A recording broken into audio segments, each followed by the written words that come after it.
Ya, mulai aja. Ya, ayo aja. Ada masalah? Iya Pak, tadi jaringannya agak susah. Ya, silakan dilanjutkan. Waktunya diperhatikan ya. Iya Pak, makasih Pak.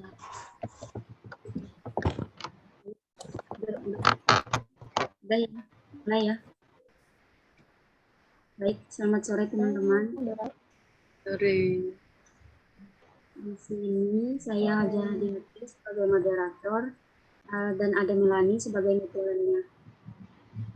Di sini kita mendapatkan kasus diabetes mellitus ya teman-teman, tentang sistem endokrin. Ada yang bisa share ininya enggak? Kasusnya enggak? Share screen kasusnya.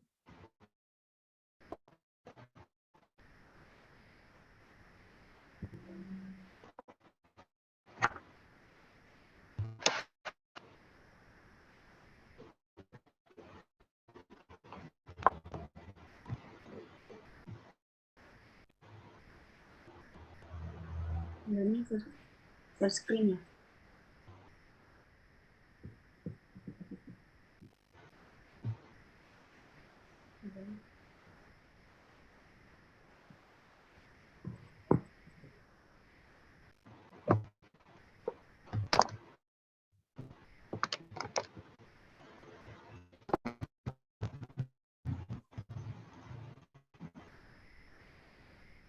Di sini saya baca kasusnya dulu ya teman-teman. Di sini pasien 50 tahun, BB 60 kilo, keluhannya itu ada mual muntah, napasnya cepat dan berbau keton, lukanya bernanah pada kaki. Terus pasien juga dengan ada riwayat penyakit DM, tekanan darahnya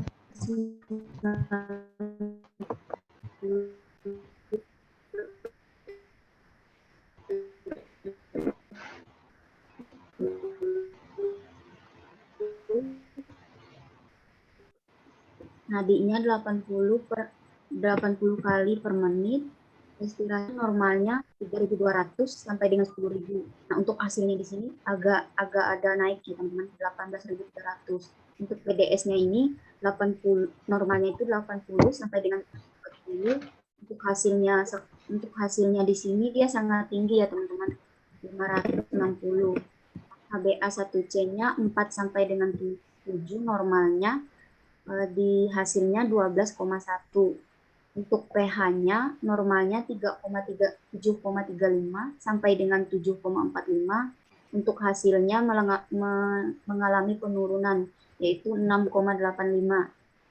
Untuk HCO3-nya normalnya 22 sampai 26. Nah, di sini dia mengalami penurunan yang sangat banyak ya teman-teman, 7. Untuk BE-nya sendiri untuk normalnya -3 atau +3, untuk hasilnya -10. Naik ya teman-teman. Di sini ada PCO2-nya 35, untuk normalnya 35 sampai dengan 45, hasilnya juga mengalami penurunan yaitu 18. Untuk kaliumnya normalnya 35 sampai 3,4 sampai dengan 4,5, untuk hasilnya 4,2. Untuk di sini dia masih rentan normal ya teman-teman. Untuk albuminnya dia mengalami penurunan yaitu 2,1. Di sini kita bisa lihat untuk terapinya teman-teman, ada Novorapid bolus 10 unit dilanjutkan menggunakan siripan 0,1 unit per kilo berat badan. Ada NaCl, natrium bikarbonat, ceftriaxone, aspirin, dan albumin. Di sini karena waktu kita sudah terlalu banyak terbuang, jadi kita langsung ke problem medik aja ya teman-teman. Untuk patofisiologi, untuk pengertian penyakitnya kita bisa cari sendiri nanti. Yang pertama itu kita lihat parameternya dulu teman-teman.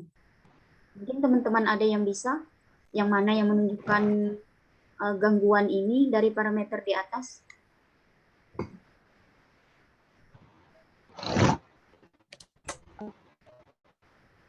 Saya mau izin, aku izin masuk. Ya. Oh, Fitra. Ya.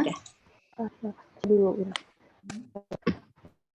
Ini pertanyaannya ada ketoasidosis, diabetes, dan hiperglikemi, hiperfosfat sindrom. Nah, untuk problematik yang ketoasidosis diabetik itu yang abnormal itu ditandai dengan nilai pH-nya. Nilai pH-nya itu rendah ya, kemudian nilai HCO3-nya itu juga rendah, kemudian nilai BE-nya, kemudian untuk nilai tekanan karbon dioksidanya juga rendah, kemudian GDS-nya juga naik, dan HbA1c-nya juga tinggi. Nah, yang pertama dulu untuk parameter leukositnya ini tinggi teman-teman. Dia menandakan, ada yang tahu nggak dia menandakan apa di sini untuk parameter leukositnya 18.300. Jadinya infeksi, bukan? Adanya infeksi. Oh iya, berarti di sini untuk parameter leukositnya tinggi dikarenakan pasien mengalami infeksi ya. Untuk GDS sendiri di sini kan pasien bukan Suaramu macet-macet ya.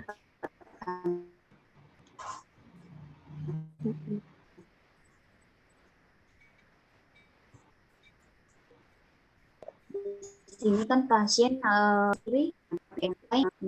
sama hasil Jadi suaranya macet-macet.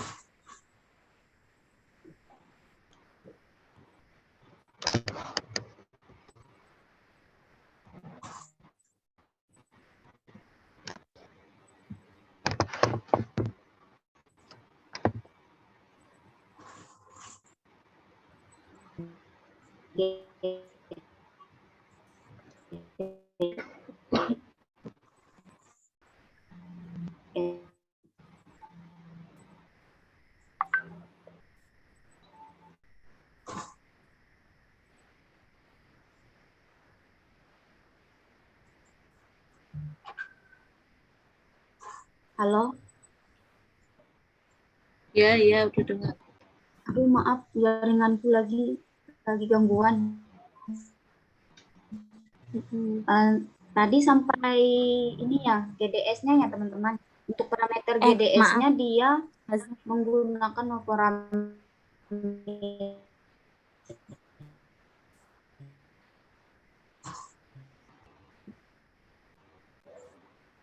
Halo,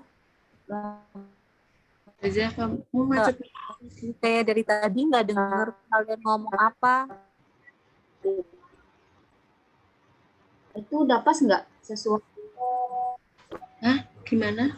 Udah nggak Suaranya terus lagi. Suaranya nggak kedengaran tadi. Mbak aja matiin kamera aja.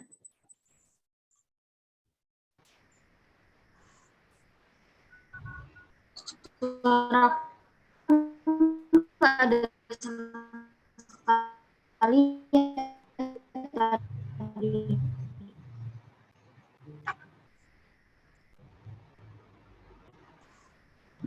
Nggak suaraku? Aku udah matiin. Aduh.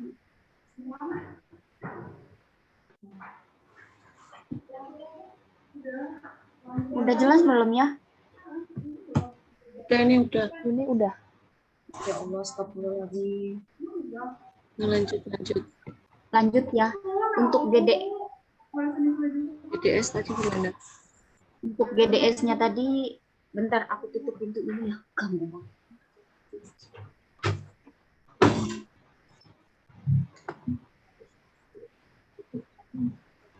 Kita mulai ya teman-teman.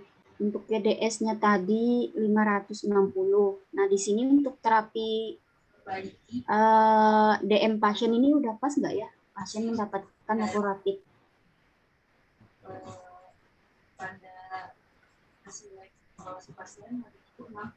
Kalau yang saya cari sih untuk pasien ketoasidosis itu emang pertamanya tuh untuk terapi insulinnya tuh pakai yang short acting, terus untuk dosisnya emang 0,1 unit kilogram per berat badan.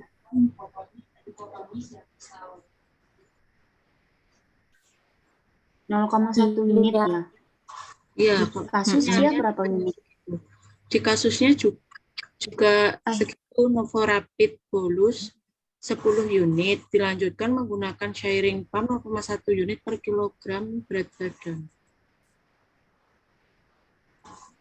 Bukannya tadi kamu bilang kalau dia itu, kan dia awalnya 10 unit dulu. Berarti dia ada overdosis dong. Kan harusnya 0,1 unit.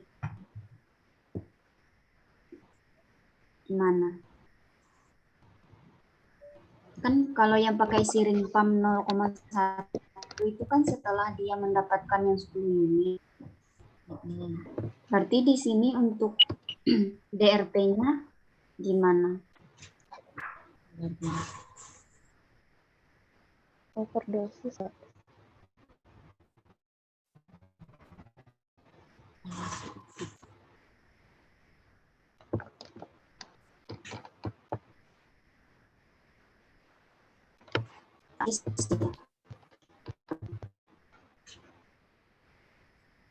Gimana teman-teman?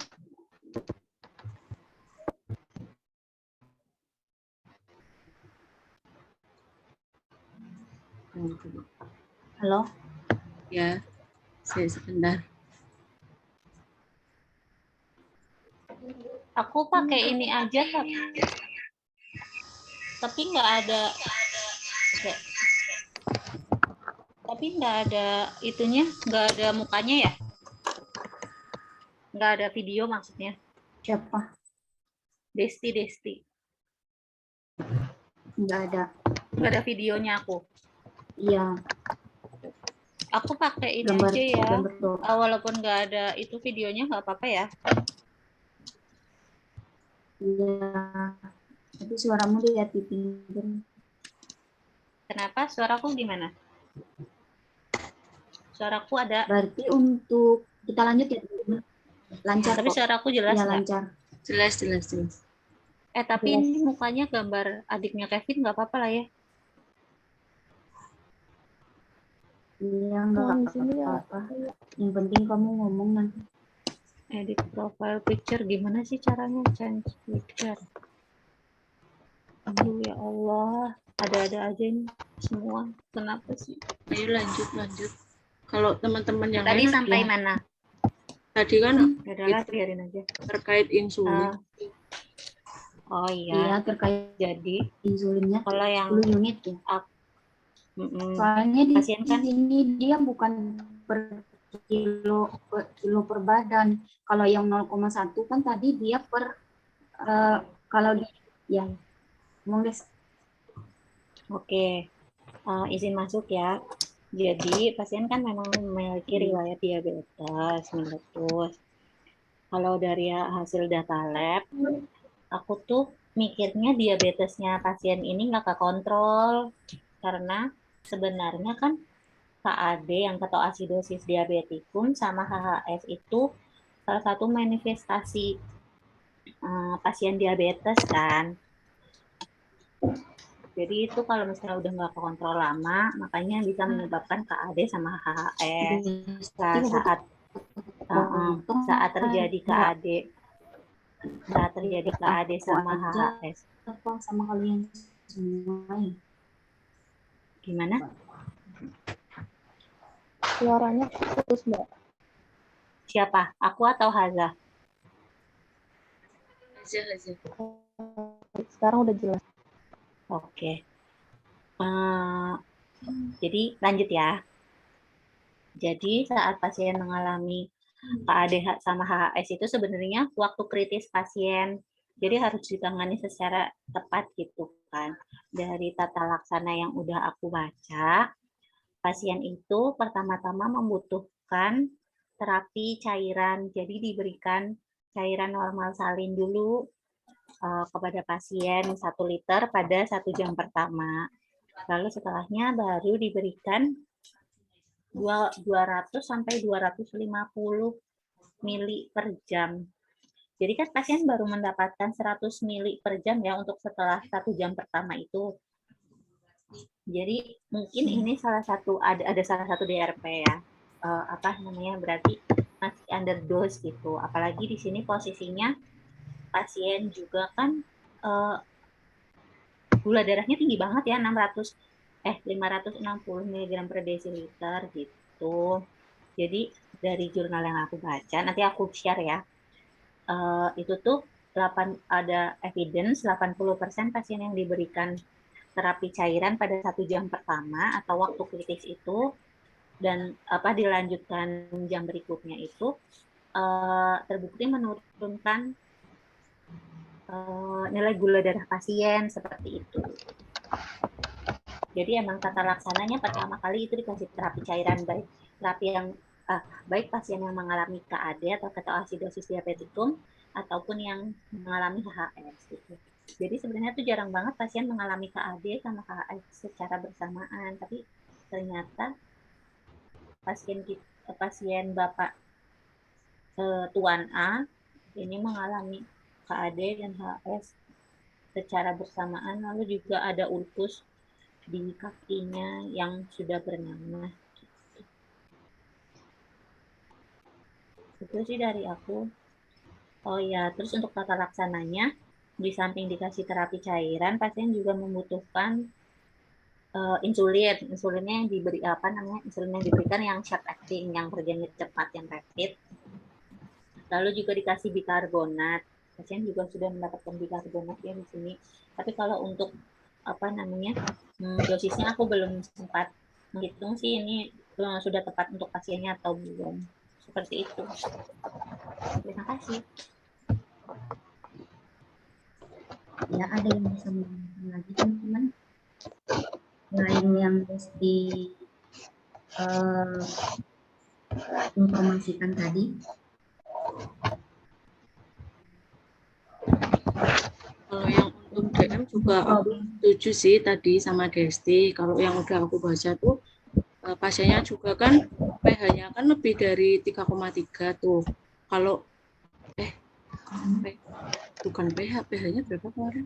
Lupa, 3,3 itu ya, itu apa pH? Nilai kalium. pH-nya.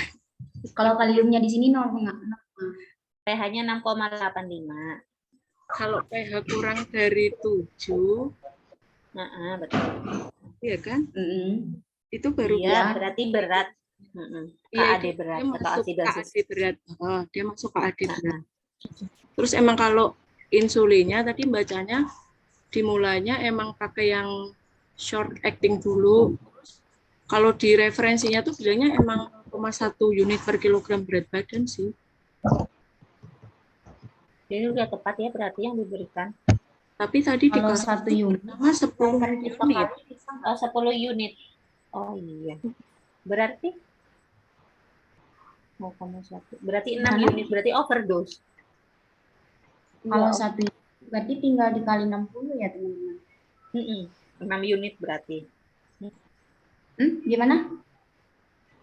Berarti yang diberikan ke pasien kita ininya berapa? 6 unit. 6 unit kalau kan kita menggunakan sesuai berat badannya. Berarti dia ada overdosis ya. Kelebihan itu dosisnya tidak sesuai berat badan gitu.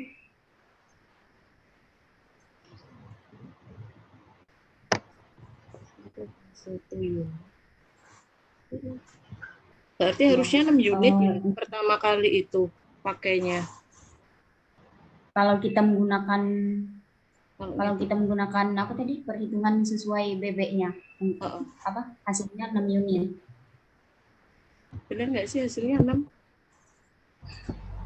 Iya. 6 dari mana? 6 kali tadi? 60 berapa? 6 dari 0,1 unit kali 60 per kilogram berat badan. Kalau hitungnya dari situ ya.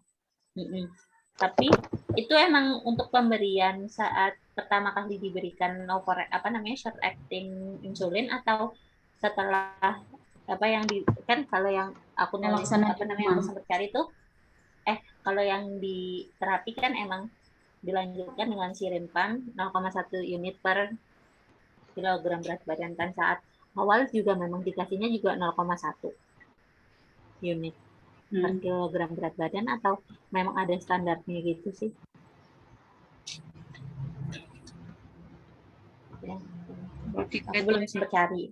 Aku baca Belum, kan kayaknya tadi yang teman-teman belum gitu deh. Belum mendapatkan guideline-nya mungkin ya. Karena di sini dia kemungkinan ada dua.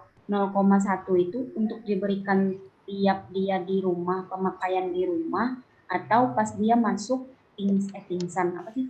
Pas dia masuk RS. Kan ada juga tuh misalnya pasiennya gitu ya. udah parah terus mengalami masuk RS kan dosisnya beda sama yang dipakai disuntikan waktu dia memakainya tiap hari. Mungkin di situ sih yang perlu kita cari tahu lagi, pemberiannya untuk pertama kali pasien masuk rumah sakit. Yang dicari 0,1 tadi ya. Apakah untuk pertama kali digunakan masuk rumah sakit apa untuk pasien yang biasa menggunakan untuk pemakaian di rumah. PR-nya ya teman-teman. Untuk selanjutnya, di sini pasien kan mengalami luka basah bernanah pada kaki ya, yaitu menandakan ulkus DM tadi. Untuk di sini terapinya teman-teman, bagaimana? Apakah sudah sesuai? Masih di yang tadi, kalau masih bahas yang tadi boleh nggak masalah Boleh. Gula darahnya masih tinggi itu? Dari nilai Boleh. gula darah, oke. Jadi untuk pasien kan saat masuk rumah sakit dia gula darahnya tinggi ya, 560 mg per desiliter, terus kemungkinan kan berarti konsistensi darahnya itu ya kental gitu. Mungkin di salah satu plan terapinya dia kan mendapatkan aspirin 80 mg 3 kali 1 tablet. Sementara pasien ini mungkin kalau dari asumsiku gitu, pasien mendapatkan aspirin untuk membantu mengurangi kekentalan darahnya pasien kan. Cuman aspirin ini biasanya diresepkan pada pasien yang memiliki resiko di kardiovaskuler atau jantungnya gitu.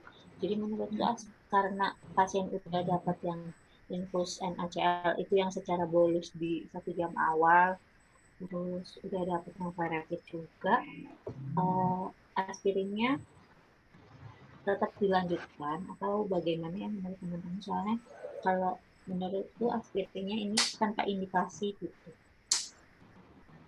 Oh, jadi di sini maksud Mbak Desti, di sini ada terapi aspirin, tetapi tidak terlalu diberikan karena pasien tidak ada komplikasi kardiovaskuler, begitu ya? Iya. Tapi kalau menurut teman-teman gimana sih? Sebenarnya kan aku juga bingung antara dia bisa jadi pengencer darah, tapi biasanya pengencer darah yang diberikan pasien yang diberikan aspirin untuk pengencer darah itu kan yang punya resiko ke kardiovaskuler gitu. Sementara pasiennya sendiri aja tekanan darahnya semuanya di bawah relatif rendah ya. Iya. Aku juga sempat bingung sih. Aku juga kan nemunya kan kalau aspirin tuh emang buat orang yang punya riwayat penyakit kardiovaskuler kan. Terus dilihat dari datanya juga kayaknya nggak punya penyakit kardiovaskuler. Dari data labnya tidak ada yang menandakan begitu ya? Menandakan bahwa ya? Atau mungkin enggak ya kalau misalnya penggunaan cairan, maksudnya pemberian cairan infus normal salin ini saat digunakan dalam waktu yang cepat gitu mempengaruhi kerja jantung juga atau enggak ya? Setahu aku kan emang mempengaruhi kerja ginjal, tapi kalau ke jantung aku kurang tahu. Ada nggak sih yang tahu kalau misalnya dia tuh mempengaruhi kerja jantung juga atau enggak? Pemberian normal salin secara cepat gitu. Kalau misalnya Kayaknya emang di sini ya. kalau emang gimana? Lanjut tes. Ya kalau memang mempengaruhi kan mungkin ya itu salah satu pertimbangannya ya kenapa makanya dikasih aspirin. Tapi itu Tapi sih kayaknya memang tidak perlu deh teman-teman. Atau yang lain ada pendapat lagi, perlu apa enggak untuk terapi aspirin?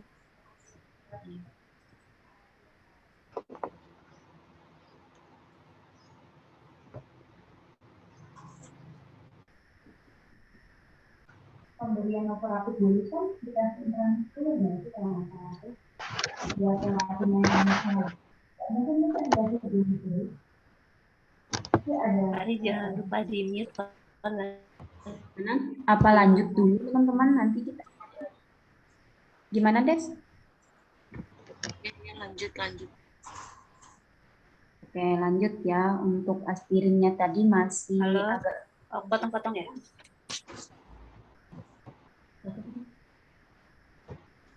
Gitu aja. ya baik, lanjutkan aja ya. Untuk kata Mbak Desti tadi, karena pasien GDS-nya 560, kemungkinan pasien mengalami kekentalan darah. Makanya kemungkinan dokter memberikan aspirin. Tetapi di guideline yang teman-teman baca, aspirin itu diberikan jika pasien ada mengalami gangguan vaskular.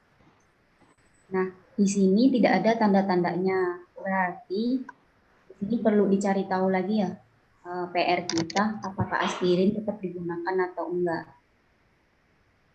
Selanjutnya, untuk membahas ulkus DM-nya tadi, karena pasien mengalami luka bernanah pada kakinya dan basah juga, berarti ini parah ya teman-teman karena bernanah. Nah, di sini pasien diberikan ceftriaxone injeksi. Nah, bagaimana teman-teman? Ada yang sudah mencari tahu? Iya. Untuk terapi ulkusnya menggunakan antibiotik apa? Oke. Untuk parameter yang berhubungan sama ulkus pedis diabetikum pada pasien mungkin kan bisa dilihat dari nilai albumin yang cukup turun ya. Nilai albumin pasien kan 2,1 mg per desiliter. Ini kan udah di borderline yang harus diberikan terapi ya, apalagi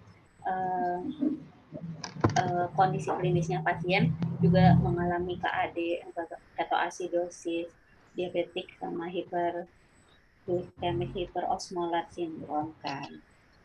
Jadi menurutku udah cocok tuh ini juga albumin kan, penurunan nilai albumin juga menandakan adanya luka kan pada tubuh pasien seperti itu. Lalu juga dari nilai leukositnya yang sudah mulai naik di 18.300 menandakan adanya infeksi yang terjadi pada tubuhnya pasien gitu. Jadi kalau menurutku ya memang pasiennya membutuhkan antibiotik. Pemberian ceftriaxone mungkin bisa menjadi antibiotik empiris ya berarti namanya. Oh iya, meskipun di sini belum tahu ya bakterinya apa yang yang menyebabkan infeksi. Mbak Desti, ya menurut Mbak Desti ceftriaxone-nya udah pas gitu digunakan sebagai terapi empiris buat pasien. Ya, selanjutnya teman-teman yang lain apakah ada pendapat? Saya juga setuju sama pendapatnya Desti, karena biasanya kan kalau pasien MRS, apalagi dia udah kelihatan kalau ada infeksi, jadi biasanya dikasih antibiotik empiris dulu. Kalau misalkan emang ya pasiennya ada uang kan mungkin bisa disarankan untuk kultur kan, jadi bisa tahu itu disebabnya karena bakteri apa, jadi nanti antibiotiknya bisa nyesuaiin gitu. Terus untuk albuminnya juga kan kalau pasien udah luka gitu, apalagi luka terbuka, emang harus sesegera mungkin dikasih albumin biar lukanya itu nggak semakin parah. Jadi kalau yang untuk albuminnya juga menurut saya juga udah sesuai. Membantu begitu ya? membantu penyembuhan ya. pada kaki pasien. Terus juga butuh diberikan edukasi ya kepada pasien dan keluarga pasien bagaimana cara merawat luka ulkus itu yang paling diabetiknya penting. pasien gitu bagaimana. Ya, Nah itu ya, juga penting. benar sih. Jangan Ya. sampai lukanya sampai jaringannya mati terus malah jadi gangren dan harus diamputasi gitu. Selama masih luka bernanah gitu, kayak masih ada kesempatan buat menutup kembali. Ya, benar seperti kata Mbak Desti tadi, meskipun pasien diberikan antibiotik, tetapi untuk lukanya sendiri belum diberikan atau itu secara baik, sama saja bohongnya. Kan antibiotik untuk terapi dari dalam, untuk pencegahannya, mungkin kata Mbak Desti tadi, menggunakan perawatan luka pada pasien tadi. Untuk yang lain bagaimana?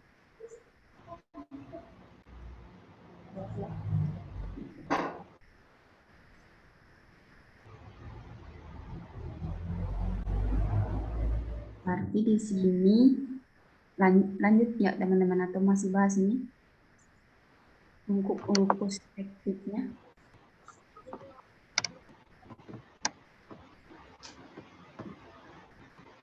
Lanjut, Zah. Oke. Tadi udah dibahas Desti ya untuk ketoasidosisnya. Untuk terapi ketoasidosisnya bagaimana teman-teman? Apakah sudah sesuai menggunakan natrium bikarbonat?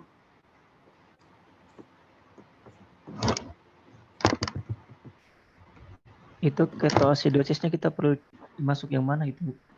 Ada yang tahu nggak? Masuk ketoasidosis bagian mana? Di sini dia cuma menyebutkan ketoasidosis. Kalau tadi yang disampaikan Melani kan pasien nilai pH-nya 6 ya.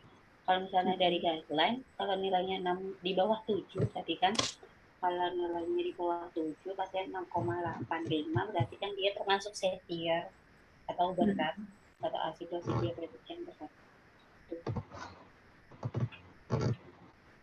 Untuk tata laksana atau asidosis diabetikum itu juga sebenarnya tata laksananya mirip ya sama HHS juga, masih pakai terapi cairan, penggunaan normal sekali 0,9 mili.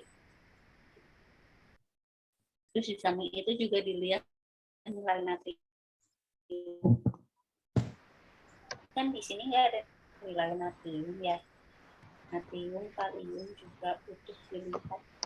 Itu sih sama nilai pH. pH-nya kan kalau di sini pasien dapatnya natrium bikarbonatnya berapa ya? Satu pelapot 25 mili, ada yang 50 mili. Tapi di sini Bapaknya bilang yang apa sih ya? gimana? Tadi itu yang nanya sih bapaknya. Ya, tadi ada yang nanya untuk natrium bikarbonatnya.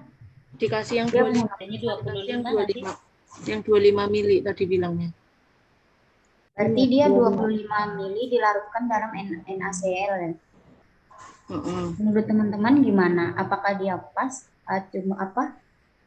Pemberiannya menggunakan cuma menggunakan satu pelapot atau 25 mili, atau perlu tambahan lagi? Maaf mau tanya.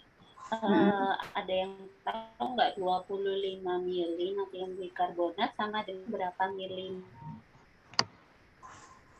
Apa, Des? Sama apa? Soalnya dari guideline yang aku temuin tuh dia pakarnya milimol, jadi pasien dengan nilai pH di bawah 7 jadi diberikan 100 milimol natrium bikarbonat yang dilarutkan dalam 400 mili cairan fisiologis atau normalsalin. Seperti itu. Cuman aku nggak tahu milimol apa maksudnya. 25 mili natrium bikarbonat itu setara dengan berapa milimol? Nanti coba cek. Oh iya. Berarti tugas kita untuk mencari tahu lagi yang untuk kandungan satu pelapotnya itu berapa begitu ya? Bisa diulangi nggak, Za? Apa? Tadi yang Tugas kita mencari tahu di sini kan udah benar pasien diberikan natrium bikarbonat sebagai terapi ketoasidosisnya, tapi dalam 25 mili itu kita belum tahu sediaannya berapa. Seperti kata Mbak Desti tadi, berapa mili apa tadi Mbak?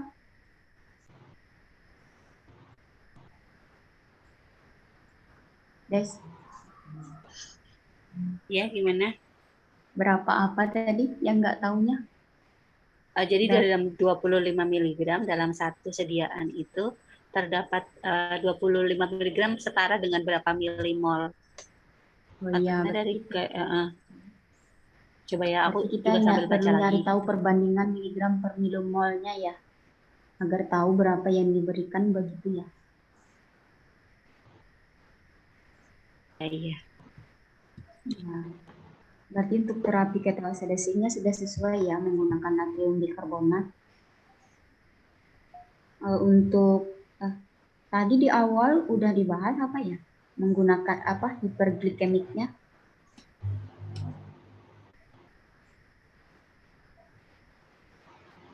Mbak, untuk yang HHS itu kan pakai insulin ya. Pakai apa? HHS hiperglikemia itu pakai insulin kan. Pakai insulin karena dia tinggi hiperglikemik ya. Nah, ketika HS itu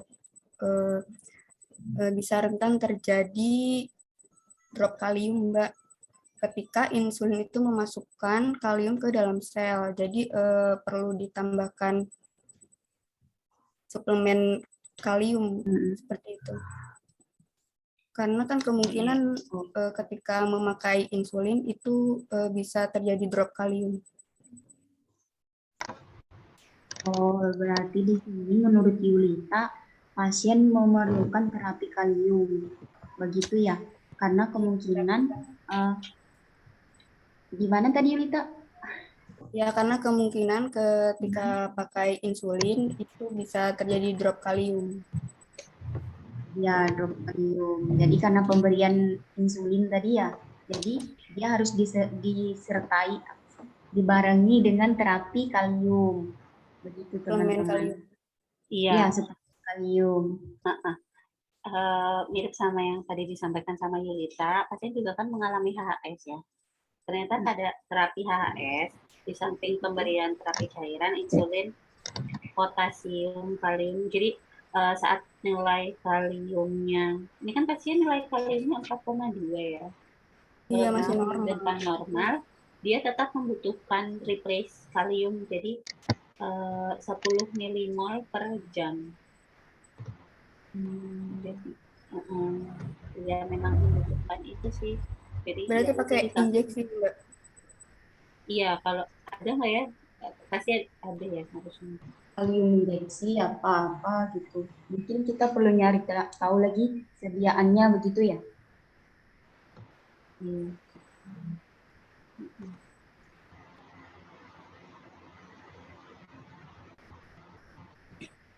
Kayaknya saat masih ini pasien juga kayaknya kalau dikasih terapi oral juga belum bisa terima dengan baik nggak sih?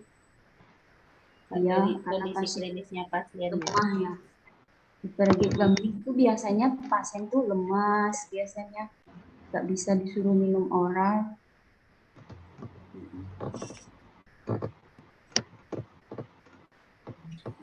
Benar berarti.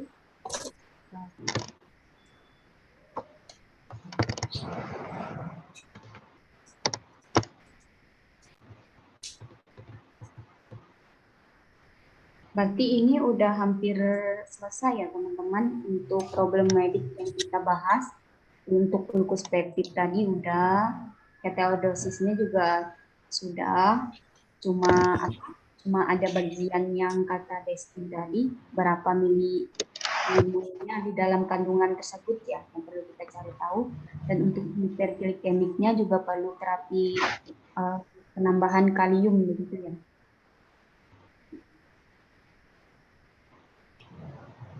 Guys, kalau untuk apa namanya nilai BE itu apa ya? BE itu Ada yang menandakan ini. Ada yang tahu nggak BE itu menandakan Menandakan apa? asidosis metabolik.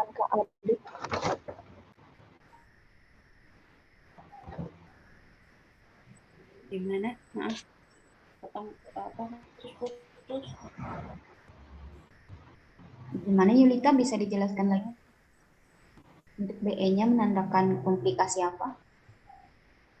Menandakan asidosis metaboliknya, Mbak.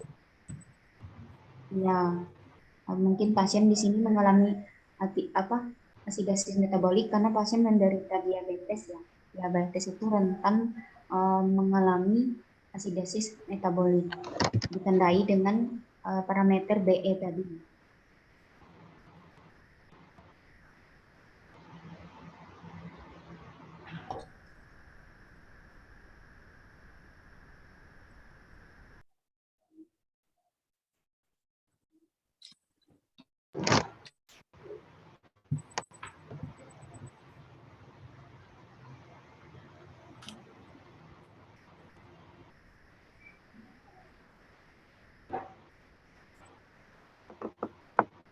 Ini ada yang tahu nggak berapa menit lagi ya?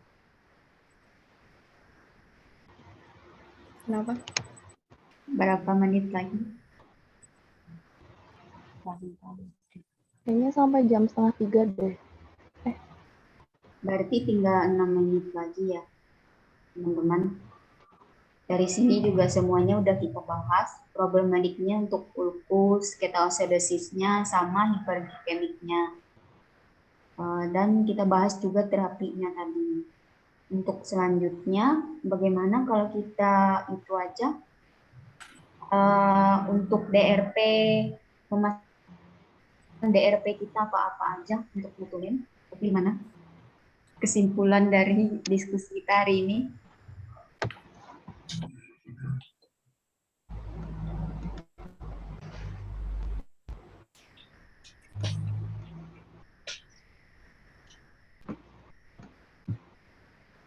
Ya, tunggu sebentar ya, mungkin Natulin masih mencatat apa yang dia pikirkan.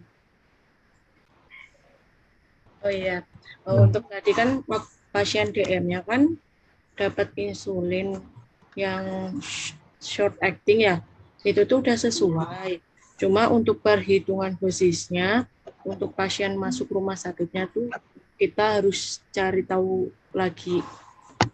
Ya. Jadi nanti kalau udah dapat itu, baru bisa menyimpulkan DRP-nya apa. Terus untuk yang pemberian aspirin, karena pasien tidak mempunyai riwayat kardiovaskuler, jadi untuk aspirinnya tidak digunakan. Oh iya, berarti tidak digunakan ya teman-teman. Ya, terus untuk terapi albumin dan ceftriaxone-nya untuk ulkusnya itu udah sesuai. Terus untuk pemberian Na bikarbonat, kita harus cari tahu lagi untuk dosis yang sesuai dengan kondisi pasien. Kemudian mungkin kata Mbak Desti tadi untuk mencari tahu dalam 25 mili itu dia dari 25 ml itu setara dengan berapa milimol, karena kan tadi di guideline yang udah dicari sama Desti di situ kan terteranya milimol, jadi kita harus hitung dulu nyesuaiin dosisnya ke milimol. Kemudian untuk terapi HHS-nya kan pakai insulin. Nah, kalau pasien yang menggunakan insulin kan rentan hipokalium. Tadi menurut yang disampaikan Yulita kan dia perlu suplemen kalium ya. Ya, perlu suplemen kalium untuk mencegah terjadinya drop kalium. Ya, ada lagi tuh. Ada lagi Mbak Melani? Tadi itu aja sih. Nah, berarti untuk kasus yang kita bahas hari ini, untuk DRT-nya hanya sebatas itu ya. Untuk selanjutnya kita bisa tambahkan lagi nanti. Karena kita ada keterbatasan waktu hari ini. Mungkin juga nanti kalau kita lebih banyak lagi untuk mencari guideline atau sumber-sumber yang lain, kita mungkin mendapatkan 2 menit lagi ya ini teman-teman.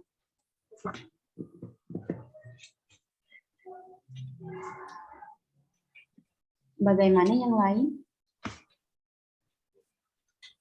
Apa dicukupkan sampai sini? Atau bagaimana?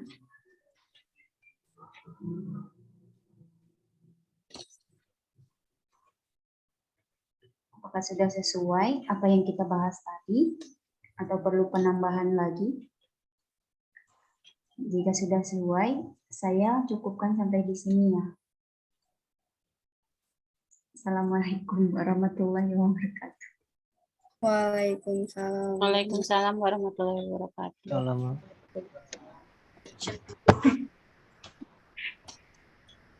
Buat itu YouTube Recording. background. Jadi apa sih itu? Kenapa Bapak masih ada nggak sih? Kenapa Bapaknya pas masuk nggak yang kita bahas tadi? Kenapa pas masuk pas di awal? Tungguin Mel. Ntar aku stop dulu. Bapaknya tuh pas masuk di awal dan di akhir, di mana mau dengar kita ngomong apa pas bahas.